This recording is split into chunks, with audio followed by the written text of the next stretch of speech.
नमस्कार दोस्तों, स्वागत है आपका ट्रिकी ऑलराउंड पर। दोस्तों आज है 5 जुलाई 2020 और आज इस वीडियो में हम डिस्कस करेंगे जुलाई मंथ के फर्स्ट वीक के सभी मोस्ट इंपॉर्टेंट करंट अफेयर्स को। साथ ही साथ हम इससे रिलेटेड फैक्ट्स भी डिस्कस करेंगे और इसकी पीडीएफ फाइल डाउनलोड करने के लिए आप हमारे टेलीग्राम ग्रुप से जुड़ जाइए, जिसका लिंक मैंने डिस्क्रिप्शन बॉक्स में दे रखा है। वहां से आप सारी पीडीएफ फाइल डाउनलोड्स कर सकते हैं। देखिए दोस्तों, वीडियो को स्किप बिल्कुल भी नहीं करिएगा। हम सिर्फ वही क्वेश्चन इंक्लूड करते हैं जो एग्जामिनेशन पॉइंट ऑफ व्यू से पूछे जाने वाले हैं या पूछे जाने की संभावना सबसे ज़्यादा होती है। तो चलिए आज की वीडियो को हम स्टार्ट करते हैं। पहला क्वेश्चन है दोस्तों, हाल ही में किस देश के प्रधानमंत्री एडवर्ड फिलिप ने इस्तीफा दे दिया है। देखिए, नियुक्ति और इस्तीफे से संबंधित जितने भी क्वेश्चंस होते हैं इंपॉर्टेंट होते हैं और ये बात इंटरनेशनल लेवल की है तो इंपॉर्टेंट तो है ही। तो हाल ही में किस देश के प्रधानमंत्री एडवर्ड फिलिप ने इस्तीफा दे दिया है। तो दोस्तों देखिए, हाल ही में फ्रांस, यानी कि ए ऑप्शन बिल्कुल सही होता है। फ्रांस देश के प्रधानमंत्री एडवर्ड फिलिप ने अपने पद से इस्तीफा दे दिया है। अब देखिए, बात आती है फ्रांस की, तो फ्रांस की मैप में देख सकते हैं आप लोकेशन। फ्रांस की कैपिटल कहाँ है? पेरिस है। अब देखिए, पेरिस का जब भी नाम आता है तो कुछ चीजें दिमाग में आसानी से आ जाती हैं, जैसे कि एफिल टावर कहाँ पे स्थित है? पेरिस में स्थित है, ठीक है ना। यूनेस्को का मुख्यालय कहाँ पे है? पेरिस में ही है। और FATF यानी कि फाइनेंशियल एक्शन टास्क फोर्स का जो मुख्यालय है वो भी कहाँ है? पेरिस में है। और फ्रांस की मुद्रा क्या है, यानी करेंसी क्या है? तो यूरो है। और इसके जो मौजूदा प्रेसिडेंट है वो इमैनुअल मैक्रों जी हैं। तो इतनी चीजें यहाँ से निकल के आती हैं। बढ़ते हैं अगले क्वेश्चन की तरफ। हाल ही में किस देश ने अपेक समिट 2021 रद्द करने की घोषणा की है। अब बात है कि अपेक समिट, पहले तो ये जान लेते हैं कि है क्या। तो एशियन पैसिफिक इकोनॉमिक कोऑपरेशन जो है यही अपेक समिट है और इसकी जो बैठक होने वाली थी इसको रद्द कर दिया गया। और किसने रद्द किया? तो न्यूजीलैंड ने, यानी कि बी ऑप्शन बिल्कुल सही हो जाता है। न्यूजीलैंड ने अपेक समिट 2021 को रद्द करने की घोषणा की है। अब बात न्यूजीलैंड की है तो मैप में देख लीजिए, न्यूजीलैंड, इसकी कैपिटल का वेलिंगटन है और इसकी जो मुद्रा है वो न्यूजीलैंड डॉलर है। इसकी जो मौजूदा पीएमओ जेसिंडा अर्डर्न है। कौन है? Jacinda Ardern. और बात अब अपेक की है तो अपेक की जो स्थापना हुई थी 1989 में हुई थी, यानी कि 1989 में 1989 में इसकी स्थापना हुई थी। और जिसका जो हेडक्वार्टर है अपेक का वो कहाँ है? सिंगापुर में है। तीसरा क्वेश्चन है दोस्तों, हाल ही में किस राज्य के पूर्व विधानसभा स्पीकर उपा राकमलोवा का निधन हो गया। देखिए, ये किस राज्य के पूर्व विधानसभा स्पीकर थे? तो ये मिजोरम राज्य के, बी ऑप्शन बिल्कुल सही होता है। मिजोरम राज्य के पूर्व विधानसभा स्पीकर थे उपा राकमलोवा जी। इनका हाल ही में निधन हो गया है, ठीक है ना। अब बात मिजोरम की, तो मिजोरम की कैपिटल कहाँ? आइजोल है। इसके जो मौजूदा सीएम है जोरामथंगा जी हैं और PS श्रीधरन पिल्ले जी इसके गवर्नर हैं। तो इतना आप इसका ध्यान रखेंगे। हाल ही में संयुक्त राष्ट्र नीति अधिकारी के रूप में किसकी नियुक्ति की गई है? तो हाल ही में देखिए वैशाली मोहंती, ए ऑप्शन बिल्कुल सही हो जाता है। वैशाली मोहंती जी के हाल ही में संयुक्त राष्ट्र नीति अधिकारी के रूप में नियुक्ति की गई है। अब देखिए, बात आती है कि वैशाली मोहंती जो है कहाँ की थी? ये पूरी उड़ीसा से बिलोंग करती हैं और इनकी जो क्वालिफिकेशन है फॉरेन पॉलिसी और स्ट्रेटेजिक अफेयर्स में ये मुख्य एनालिस्ट हैं। इस वजह से इनकी संयुक्त राष्ट्र नीति अधिकारी के रूप में चयन किया गया है दोस्तों। अगला प्रश्न है दोस्तों, भारतीय इतिहास में 100% रेलगाड़ियों को अपने गंतव्य स्थल पर सही समय पर पहुंचाया गया, यानी कि वो कौन सा दिन था जब 100% रेलगाड़ियां जो है अपने स्थल पे सही समय से पहुंची हैं। तो वो जो दिन था दोस्तों 1 जुलाई को है। आप समझ सकते हैं, देख सकते हैं ये जो दी गई है आपकी एनालिसिस कि 1 जुलाई को 100% रेलगाड़ियां जो है अपने गंतव्य स्थल पर सही समय से पहुंची हैं। देखिए दोस्तों, इससे पहले जो था एक बार एक ट्रेन मात्र जो लेट हो गई थी, जिससे कि ये आंकड़ा 100% रेलगाड़ियों का नहीं छुआ जा सका था। लेकिन इस बार कोविड-19 की वजह से कम रेलगाड़ियां को चलने के कारण 100% रेलगाड़ियां जो है वो अपने समय से चली हैं। 1 जुलाई को ये भारतीय कीर्तिमान बना है, तो इसका आप ध्यान रखेंगे। भारत के अटॉर्नी जनरल यानी कि महान्यायवादी का कार्यकाल कितने वर्षों के लिए बढ़ा दिया गया है? देखिए, इसे मैं पहले रिलेटेड कुछ चीजें बता दूं। भारत का जो अटॉर्नी जनरल है इसकी जो नियुक्ति होती है संविधान के अनुच्छेद 76 के तहत राष्ट्रपति नियुक्ति करता है। ये भारत का सबसे बड़ा विधि अधिकारी होता है अटॉर्नी जनरल, यानी कि महान्यायवादी। हाल ही में मैं इसके पे एक वीडियो बना चुका हूँ, जल्दी कल या परसों में 1-2 दिन में मैं इसको अपलोड कर दूंगा। आप इसको डिस्क्रिप्शन बॉक्स में लिंक है उसका, आप जाके वहाँ से वीडियो देख सकते हैं। सारी चीज़ें वहाँ से आपको अटॉर्नी जनरल और सॉलिसिटर जनरल, एडवोकेट जनरल के बारे में मिल जाएगा। तो देखिए, अटॉर्नी जनरल का कार्यकाल जो है 1 वर्ष के लिए बढ़ा गया। हाल ही में जो के वेणुगोपाल जी हैं उनका कार्यकाल समाप्त हो गया था, 2017 से 2020 तक था। तो इनका जो कार्यकाल था समाप्त हो गया था, तो 1 साल की पदावधि इनकी जो है बढ़ा दी गई है। और ये पदावधि जो 3 साल के लिए बढ़ने वाली थी, लेकिन उनकी जो उम्र है वो 89 ईयर हो गई है। इस वजह से उन्होंने कहा कि हमारा कार्यकाल सिर्फ 1 साल के लिए बढ़ाया जाए। तो यहाँ से ये चीज़ें निकल कर आती हैं। बढ़ते हैं हम अगले क्वेश्चन की तरफ। 7वां क्वेश्चन है दोस्तों, हाल ही में आईसीसी के अध्यक्ष का अतिरिक्त प्रभार किसे सौंप दिया गया है? तो देखिए दोस्तों, हाल ही में आईसीसी के जो मौजूदा चेयरमैन थे शशांक मनोहर जी, इन्होंने इस्तीफा दे दिया है। तो इनकी जगह पे इमरान ख्वाजा, सी ऑप्शन बिल्कुल सही जाता है, इमरान ख्वाजा को ही आईसीसी का अतिरिक्त प्रभार सौंपा गया है। अब देखिए इससे रिलेटेड कुछ चीज़ें जान लेते हैं। आईसीसी का फुल फॉर्म क्या होता है? इंटरनेशनल क्रिकेट काउंसिल, ठीक है ना, इंटरनेशनल क्रिकेट काउंसिल। इसका जो मुख्यालय है, हेडक्वार्टर है, वो दुबई में है और इसके जो मौजूदा सीईओ हैं वो मनु साहनी जी हैं। अब बात आईसीसी की स्थापना कब हुई थी? तो 1909 में हुई थी। आईसीसी का स्थापना कब हुई थी? 1909 में हुई थी, ठीक है ना। आगे बढ़ते हैं। हाल ही में विजडन द्वारा भारत में मोस्ट वैल्यूएबल क्रिकेटर किसे चुना गया है? देखिए मोस्ट वैल्यूएबल क्रिकेटर ये कौन जारी करता है? तो विजडन द्वारा ये जारी किया गया है। तो इस बार सी रविंद्र जडेजा को इस सदी का जो है Wisden cricketer, most valuable cricketer चुना गया है, रविंद्र जडेजा को। इतना आप ध्यान में रखेंगे। लीडिंग क्रिकेटर आपको याद रखना है कि लीडिंग क्रिकेटर कौन चुना गया था? तो बेन स्टोक्स को चुना गया था। और जो बेस्ट मोस्ट वैल्यूएबल क्रिकेटर जो चुना गया है वो रविंद्र जडेजा को चुना गया है। आगे बढ़ते हैं। हाल ही में जिनेवा में संयुक्त राष्ट्र के लिए भारत का स्थायी प्रतिनिधि किसे चुना गया है? देखिए मोस्ट इंपॉर्टेंट क्वेश्चन है, संयुक्त राष्ट्र की बात है इस वजह से इंपॉर्टेंट है।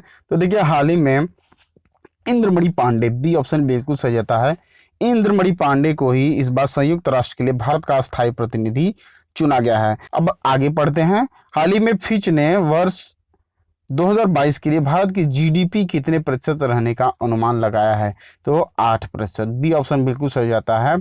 फिच ने है जो एक फिंच संस्था है जो कि रेटिंग जारी करती है देशों की जीडीपी की।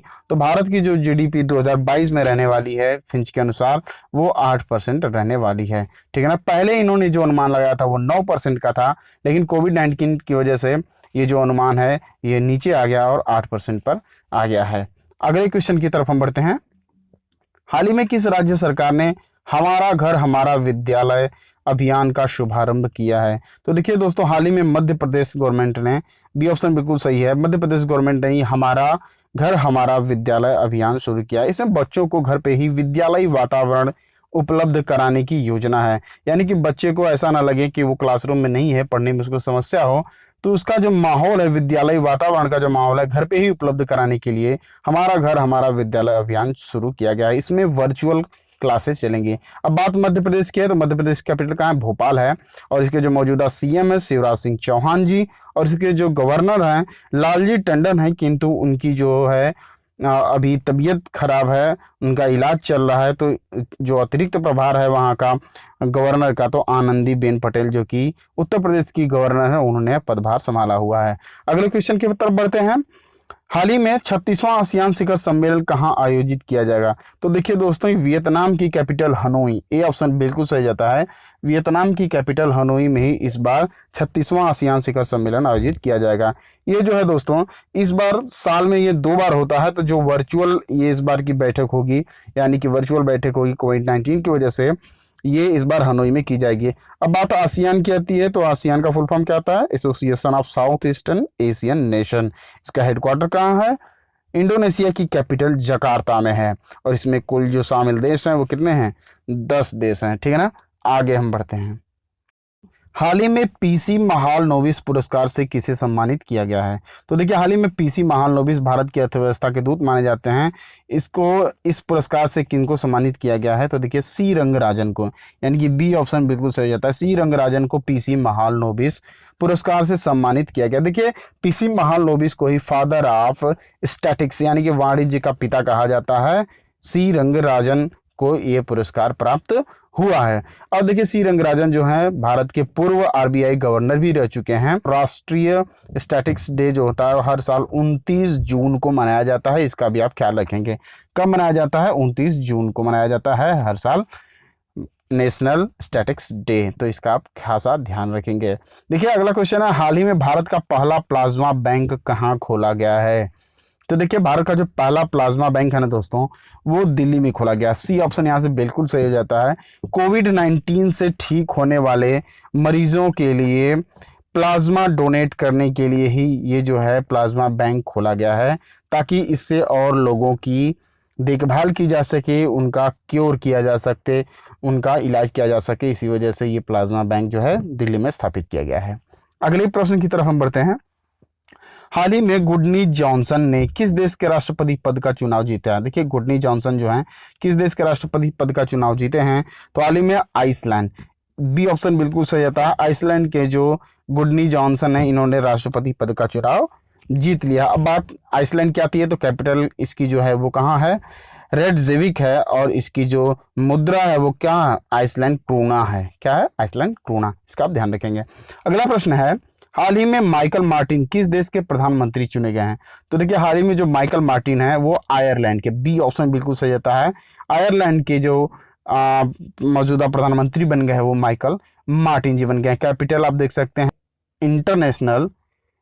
अगला प्रश्न है दोस्तों, इंटरनेशनल पार्लियामेंट्रिज्म डे कब मनाया जाता है? तो देखिए दोस्तों हर साल 30 जून को, यानी कि ए ऑप्शन बिल्कुल सही है। 30 जून को हर साल इंटरनेशनल पार्लियामेंट्रिज्म डे मनाया जाता है। देखिए संसद की उन प्रक्रियाओं को चिन्हित करने के लिए जो समाज के हितों के लिए कार्य करती हैं, इसके लिए 30 जून को हर साल इंटरनेशनल पार्लियामेंट्रिज्म डे मनाया जाता है। अगला प्रश्न है दोस्तों, हाल ही में किस देश ने राष्ट्रीय स्मारकों को नुकसान पहुंचाने वालों को 10 साल की सजा का प्रावधान किया है? यानी कि अगर कोई राष्ट्रीय स्मारकों को नुकसान पहुंचाता है तो उसे 10 साल कारावास की सजा हो सकती है। सी ऑप्शन यहां से सही होता है अमेरिका ने। देखिए दोस्तों हाल ही में ब्लैक लाइव्स के ऊपर होने वाले विरोधों के बीच अमेरिका सरकार ने इसको घोषित किया है कि जो व्यक्ति राष्ट्रीय स्मारकों को नुकसान पहुंचाएगा उनको 10 साल तक की सजा का प्रावधान हो सकता है। मैप में देख सकते हैं आप अमेरिका की पोजीशन, इसकी जो करेंसी है वो अमेरिकन डॉलर है।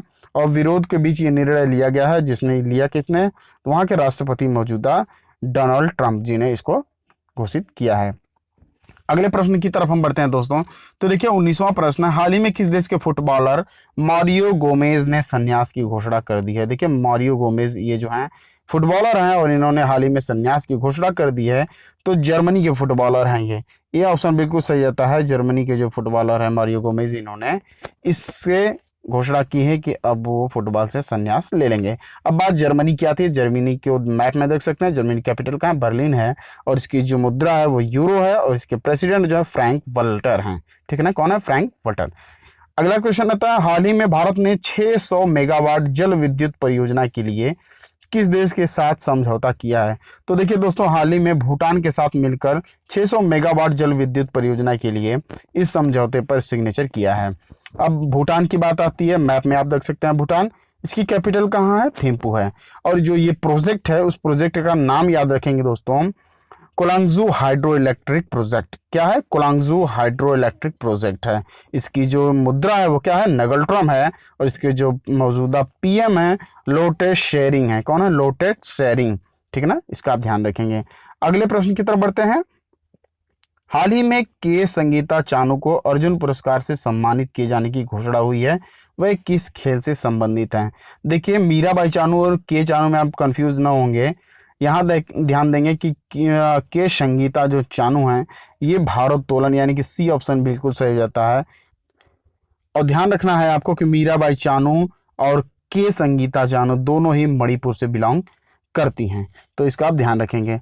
अगला प्रश्न है दोस्तों, हाल ही में G20 देशों की शिक्षा मंत्रियों की विशेष वर्चुअल बैठक की अध्यक्षता किसने की है? तो देखिए दोस्तों हाल ही में सऊदी अरब ने। ये ऑप्शन बिल्कुल सही होता है।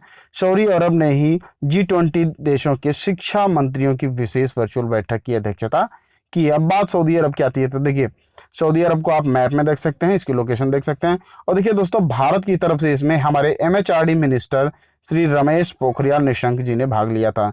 एजुकेशन पर इफेक्ट को डिस्कस करने के लिए इस बार यह जो है वर्चुअल बैठक की गई थी। इसका आप ध्यान रखेंगे। अगले प्रश्न की तरफ बढ़ते हैं। अगला प्रश्न है, हाल ही में संयुक्त राष्ट्र ने किस राज्य की स्वास्थ्य मंत्री के शैलजा, नाम याद रखेंगे, के शैलजा को सम्मानित किया है? तो देखिए दोस्तों हाल ही में केरल गवर्नमेंट की शिक्षा मंत्री। बी ऑप्शन बिल्कुल सही होता है। केरल गवर्नमेंट की शिक्षा मंत्री के शैलजा को संयुक्त राष्ट्र ने सम्मानित करने की घोषणा की है। बात केरल की है। इसकी कैपिटल कहाँ है? तिरुवनंतपुरम है। इसके जो मौजूदा CM है पिनरई विजयन जी हैं और गवर्नर कौन है? आरिफ मोहम्मद खान, ठीक है ना। तो इतना आप ध्यान रखेंगे। नेक्स्ट है, हाल ही में किस राज्य सरकार ने प्रवासी श्रम आयोग का गठन किया है? तो देखिए मध्य प्रदेश गवर्नमेंट ने हाल ही में प्रवासी श्रम आयोग का गठन किया। देखिए मध्य प्रदेश में लौटने वाले जो प्रवासी मजदूर हैं उनके हितों को ध्यान में रखते हुए उनकी सहायता हेतु प्रवासी श्रम आयोग का गठन किया गया है। अब मध्य प्रदेश कहाँ है? मध्य प्रदेश की कैपिटल जो है भोपाल है, और ये जो प्रवासी श्रम योजना है मध्य प्रदेश गवर्नमेंट के द्वारा ही लागू की गई है। तो ये रहे हमारे आज के most important current affairs, exam की दृष्टि से मोस्ट इंपॉर्टेंट। आप हमसे जुड़े रहिए, ऐसे मैं वीडियोस आपके लिए लेता रहूंगा। आप हमसे जुड़े रहिए, हर इसकी PDF फाइल डाउनलोड कीजिए, अपने पास सुरक्षित रखिए, पढ़ते रहिए, बढ़ते रहिए। मिलते हैं नेक्स्ट वीडियो में, तब तक के लिए जय हिंद दोस्तों।